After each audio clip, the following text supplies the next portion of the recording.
Hello everyone once again welcome back to our YouTube channel पिला माने आज topic होची कोन ना नवम श्रेणी जीव विज्ञान जार द्वितीय अध्याय जीवकोश और यार संगठन समस्त संक्षिप्त प्रश्न उत्तरमूलक प्रश्न को आलोचना करवा आउ जहाँ वार्षिक परीक्षा ताहा उपादेयता हम। तब चलो विलंब न करी आज आम निजर विषय वस्तु को आलोचना करवा। पिला माने देख प्रथम प्रश्न कोश झिल्ली को डैश कहा जाए। कोश झिल्ली को कौन कहा जाए? अर्धपारंगम्य झिल्ली कहा जाए। अन्य क्वेश्चन कोशभित्ति डैश द्वारा गठित। कोशभित्ति काहा द्वारा गठित ना सेलुलोज द्वारा नुह कि।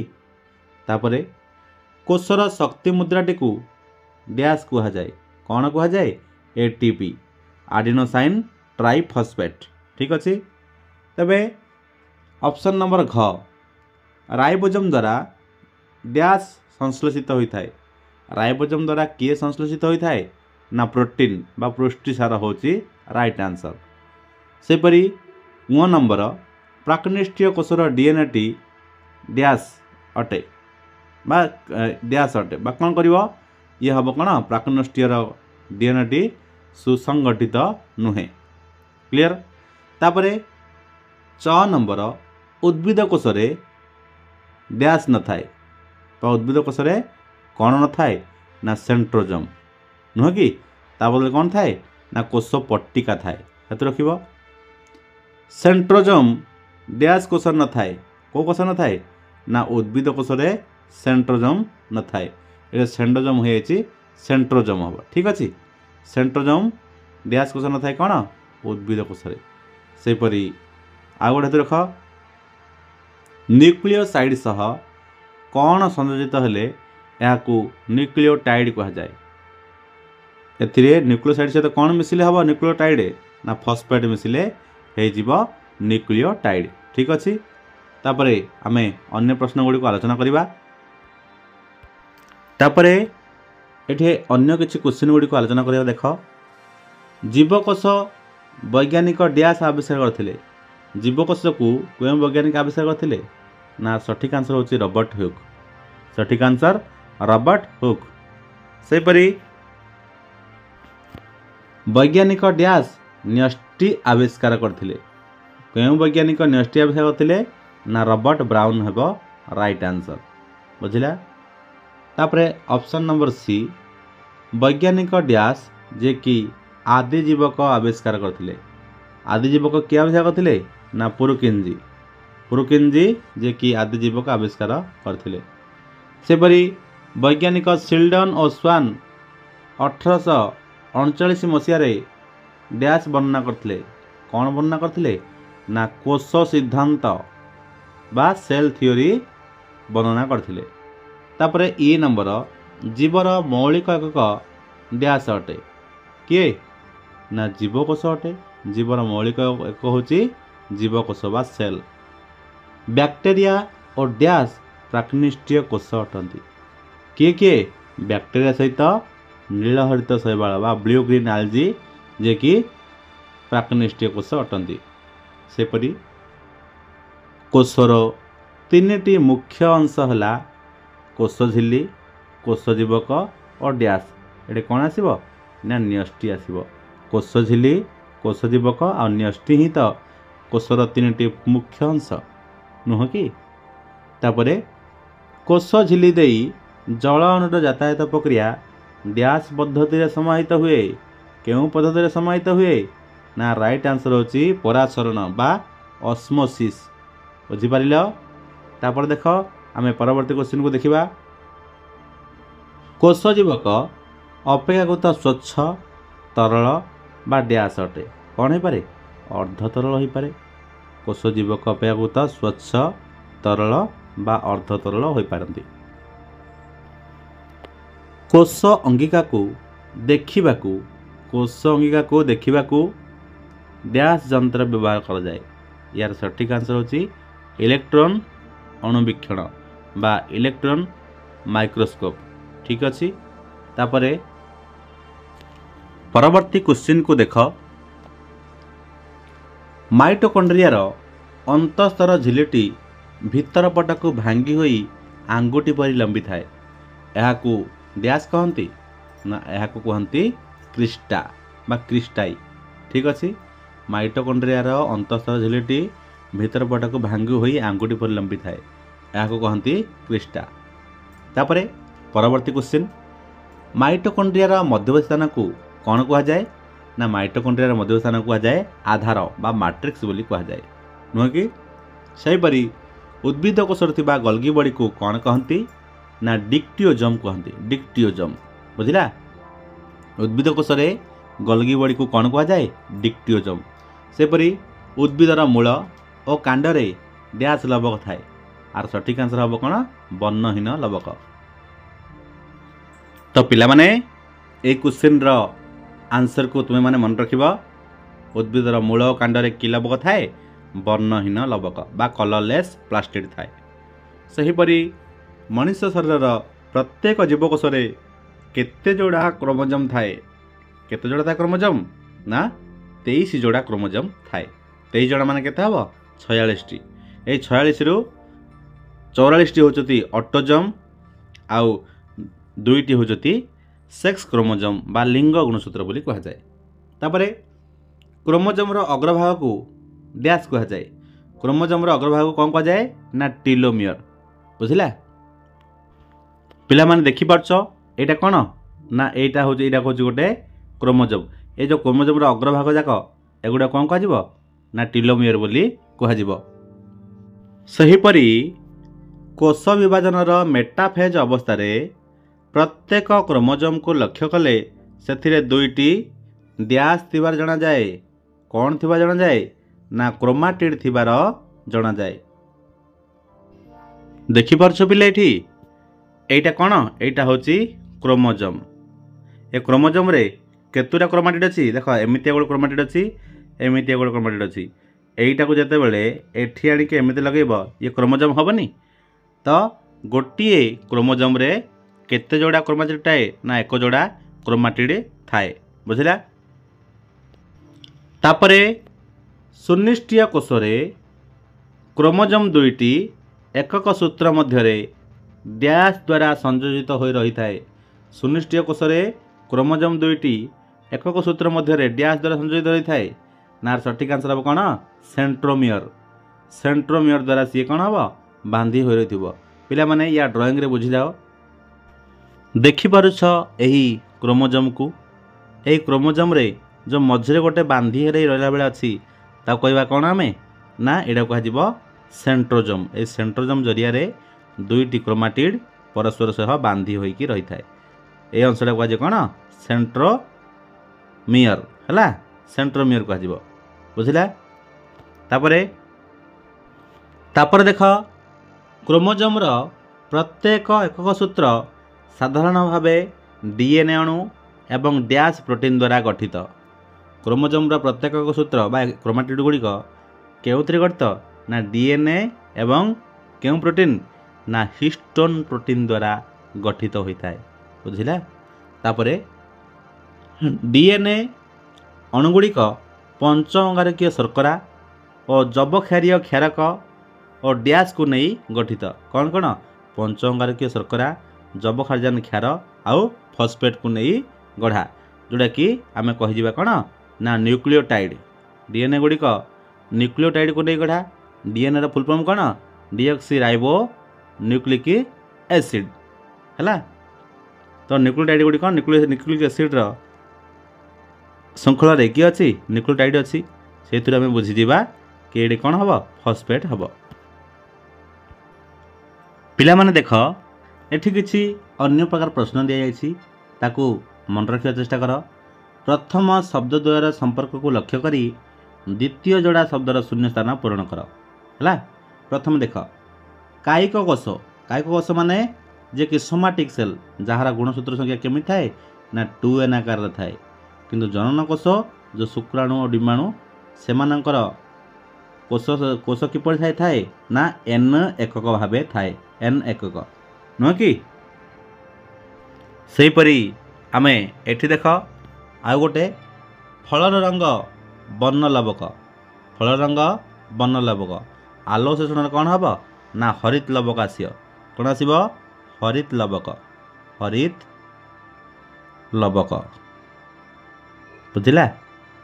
सेपरी मूला मूला जे कि वर्णहीन लवक सेपरी मंदार फूल कौन हम मंदार फूल कौन हम ना वर्ण लवक हम देखिपारछ मूला कौन हम ना वर्ण लवक बा रंगीन लवक कहुब मूला वर्णहीन लवक है बेले मंदार फूल कौन हम रंगीन लवक हम। सेहीपरि प्राणी कोशरे किए अच्छी गल्गी बड़ी उद्भिद कोशर गल्गी बड़ी कौन कह डिक्टियोजोम बोली कहुब। सेपरि अन्य देख सेपरि पाचक थली लाइसोजोम आत्मघाती थली मध्य सही लाइसोजोम को ही बुझा नुह कि सही लाइसोजोम ही आत्मघाती थली बोली बुझा। सेपरि अमसृण एंडोप्लाज्मिक रेटिकुलम जे कि पुष्टिसार संश्लेषण करे अमसृण एंडोप्लाज्मिक रेटिकुलम जे कौन करे ना पुष्टिसार संश्लेषण करे। सेपरि मसृण एंडोप्लाज्मिक रेटिकुलम कौन करे ना स्नेहसार संश्लेषण करे स्नेहसार संश्लेषण बुझिला कौन ना स्नेहसार संश्लेषण देख स्नेहसार तैयारी बा संश्लेषण है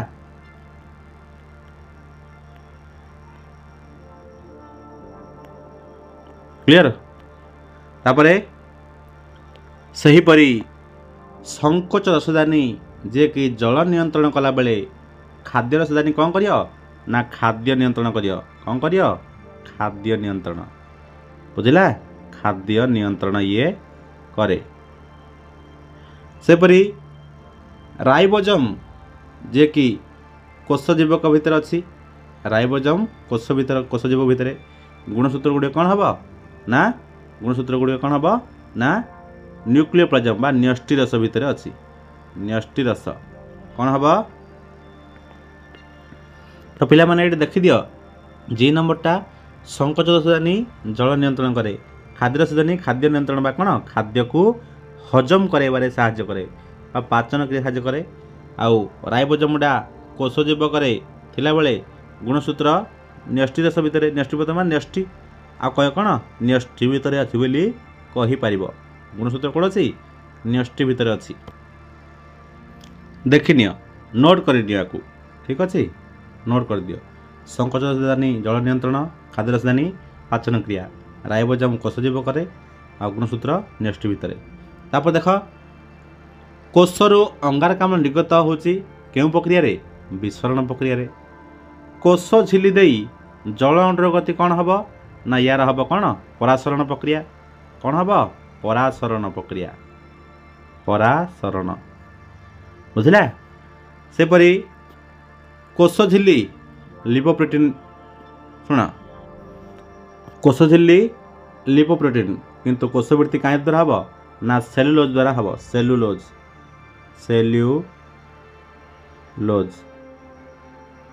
ठीक अच्छे हाँ कोष झिली जो लिपोप्रोटीन द्वारा होची आ कोषवृत्ति क्या द्वारा होती ना सेलुलोज द्वारा होई अछि। तापरे देख डीएनए रे आमर थायमिन जातीय आमर जबक्षारजन क्षारीय लगुच आरएनए रे कौन थाए ना थायमिन जगह कौन थाए यूरासिल थाए यूरासिल थाए बुझिला। तापर देखिबा सेहीपरि पंच अंगारकीय शर्करा और जबक्षारीय क्षारक मिसी कौन होची न्यूक्लियोसाइड एठी कौन हम न्यूक्लियोसाइड सहित फॉस्फेट मिसले कह हम न्यूक्लियोटाइड कौन हम न्यूक्लियोटाइड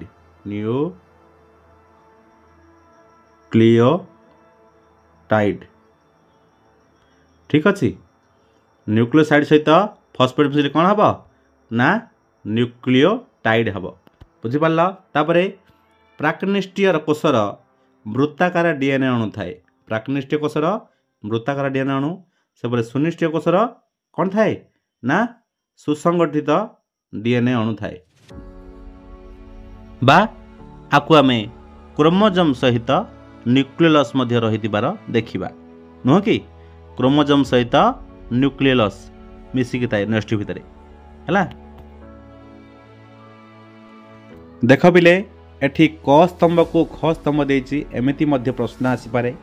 तेबे आमे जानिबा कोन एठी देख कोश झिल्ली को ये कोठी जीव देख ना कोश झिल्ली को ये जीव किए अर्ध स्वयं सॉरी कोश झिल्ली को किए जीव ना अर्ध पारंगम्य झिल्ली ये हम 1 नंबर। ये केता हम 1 नंबर। सेपरी माइटोकॉन्ड्रिया देखि पारछ ए माइटोकॉन्ड्रिया कौन हम ना 2 नंबर आसीबो किए आसीबो 2 नंबर जे कि अर्ध स्वयंचालित अंगिका। सेपरी 3 नंबर लाइसोजोम कौन आसीबो ना पाचक थली 3 नंबर आसीओ पाचक थली बुझिला।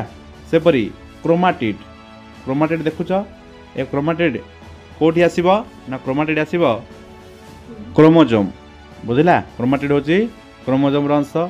सेपरी टेलोमियर कौन आसीबो ना टेलोमियर आसीबो जे कि क्रोमोजोम रो अग्रभाग बुझिला।